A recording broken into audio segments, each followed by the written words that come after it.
আসসালামু আলাইকুম। সাদিকা সারা কুকিং থেকে আপনাদের সবাইকে স্বাগতম। আজকে আমার রেসিপি রাজশাহীর বিখ্যাত কালাই রুটি। ভিডিওটি ভালো লাগলে আমার এই চ্যানেলে লাইক, কমেন্ট, শেয়ার এবং বেশি বেশি রান্নার ফেসবুক পেজ আছে, আপনারা ওখানেও ভিডিও দেখতে পারেন এবং ওখানেও লাইক, কমেন্ট, শেয়ার এবং ফলো দেবেন। আজকে আমি তৈরি করব রাজশাহীর বিখ্যাত কালাই রুটি। আমি কালাই রুটিতে কি দিচ্ছি দেখেন। প্রথমত আমি দিয়ে দিচ্ছি গমের ময়দা, যেটা দেশি গমের ময়দা সেটা আমি নিছি। আপনাদের না থাকলে কিনা ময়দা নিতে পারেন।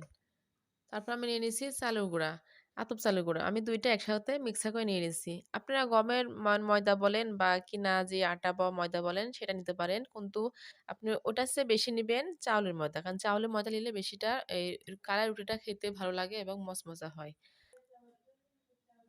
এবার মধ্যে সামান্য পরিমাণ লবণ নিয়ে নিচ্ছি। এবার আমি দিয়ে দিব যে কালাই ময়দাটা, সেটা দেখেন কালাই গুঁড়াটা।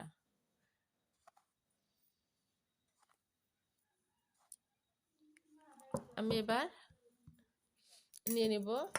কুসুম কুসুম করে নিলে আপনি বানাতে আপনার সুবিধা হবে এবং ভালো হবে। আপনি অনেক সময় আটাটা চিকটা হয়ে যায় কারণ ঠান্ডা পানি দিলে। এইটুকু কুসুম গরম পানি দিবেন, আপনারা বানায় দেখেন। আমি রুটিটা বানানো শুরু করছি। কালাই রুটিটা কিভাবে বানায় আমি আপনাদের দেখাবো। আসলে এটা আমার গ্রামের বাড়ি রাজশাহীতে, রাজশাহী জেলা। আমার মায়ের হাতে তৈরি করা এই কালাই আটাটা, ময়দাটা, আটা বা ময়দা যেটা বলেন সেটাই। এটা আমার মা বাসা থেকে তৈরি করে দিয়েছে। আসলে কিনাগুলো ভেজাল থাকে আর এটার মধ্যে কোনো ভেজাল নেই, একদম খাঁটি মানে তৈরি করা। এই রুটি অনেক ভাগে তৈরি করা যায়, অনেক ভাগে বলা যায়। আমি ফ্রিতে বলে দেখাচ্ছি।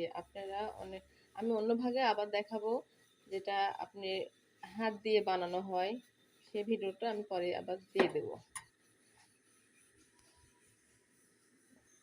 আমি রুটিটা উল্টাই দেবো দেখেন। আর রুটিটা যখন ফুলে উঠবে তখন ফুলতে লাগবে, আপনি ওটা ফুলতে দেবেন না, ফুললে ভালো লাগবে না। আপনি তখন এই যে আপনি ছন্নি দিয়ে বলেন বা যে হাত দিয়ে রুটি বানাবেন সেটা দিয়ে ফোঁটা করে দিবেন যেন না ফুলে। আর এই রুটিটা বেশিরভাগ আপনার মাটির থালি আছে, যেটা মাটির থালিটা যেটা রুটি বানায় গ্রামে, সেই থালিতে বেশি ভালো হয়। আমরা তো শহরে থাকি, গ্যাস চুলা ওটা ভালো হয় না বা ওটা দিয়ে বানানো যায় না, ভালো পারবো না, হয়তো ফুটে যাবে, সেজন্য আমরা এই থালিতে বানাই। এটা দিয়ে খুব ভালো হয় না, তবে চেষ্টা করছি এটা দিয়ে করার জন্য। এটা হয়ে গেছে, এবার আমি উঠাই নিব।